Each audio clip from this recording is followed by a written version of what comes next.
રાજ્યના મુખ્યમંત્રી ભૂપેન્દ્ર પટેલ સુરતની મુલાકાતે આવ્યા હતા, જ્યાં તેમણે કરોડો રૂપિયાના વિકાસલક્ષી પ્રકલ્પોનું લોકાર્પણ અને ખાતમુહૂર્ત કર્યું હતું. આ કાર્યક્રમ દરમિયાન સુરત શહેરના વિકાસલક્ષી સાથે સાથે નાગરિકોની સિવિક સેન્સ એટલે કે નાગરિક શિસ્ત ચર્ચાનો વિષય બનવા પામી હતી.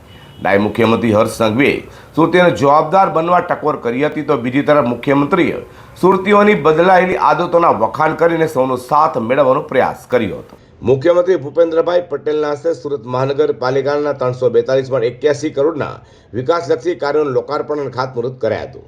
ડભોલીમાં અક્ષરવાડી ખાતે 173.78 કરોડના ખર્ચે તૈયાર થયેલા 17 વિકાસ કામો જનતા માટે ખુલ્લા મુકાયા હતા. તો સુરત મહાનગરપાલિકાના વિવિધ ઝોનમાં 169 કરોડના ખર્ચે આકાલ નેનારા 24 પ્રોજેક્ટનું ભૂમિપૂજન કરવામાં આવ્યું હતું. જે ડભોલીમાં 70 કરોડના ખર્ચે નવનિર્મિત અટલ બિહારી વાજપેયી ઓડિટોરિયમનું ઉદ્ઘાટન મુખ્યમંત્રી ભૂપેન્દ્ર પટેલ હસ્તે કરવામાં આવ્યું હતું. આ પ્રોજેક્ટમાં લેક ગાર્ડન, વાંચનાલય, અર્બન હેલ્થ સેન્ટર અને શેલ્ટર હોમ જેવી પાયાની સુવિધાઓ સમાવેશ કરાયો છે. આજે સુરત શહેર માટે આદરણીય મુખ્યમંત્રી શ્રી વિવિધ પ્રકલ્પો થકી આપ સૌ માટે નવી સુવિધાઓ લઈને આવ્યા છે. અનેક લોકાર્પણો અને ખાતમુહૂર્ત અહીંયાથી કરવામાં આવ્યા છે. 342 કરોડના 41 કામોના આજે શ્રી ગણેશ અહીંયાથી થયા છે. આપ જોઈ શકો છો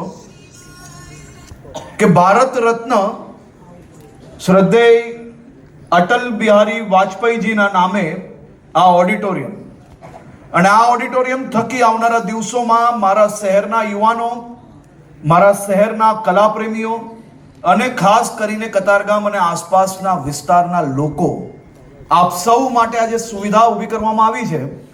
આ સુવિધા એ આવનારા દિવસોમાં સુરત શહેરમાં તમે જુઓ તો પહેલાં ગાંધી સ્મૃતિ, પછી વરાછાની અંદર એક ઓડિટોરિયમ, એ જ રીતે પાલમાં એક ઓડિટોરિયમ, આજે કતારગામમાં એક ઓડિટોરિયમ બન્યો અને આ જ પ્રકારે વિકાસની ગતિ ભારતીય જનતા પાર્ટીની મહાનગરપાલિકા દ્વારા જે રીતે કામગીરી કરવામાં આવે છે, હું આપ સૌ વતી ભારતીય જનતા પાર્ટીની મહાનગરપાલિકાની આખી ટીમને હૃદયપૂર્વક અભિનંદન આપું છું. મહાનગરપાલિકાના 342 કરોડથી વધુના ઔદ્યોગિક કહી શકાય તેવા વિકાસલક્ષી કાર્યોનું મુખ્યમંત્રી ભૂપેન્દ્રભાઈ પટેલના હસ્તે લોકાર્પણ અને ખાતમુહૂર્ત કરવામાં આવ્યું હતું.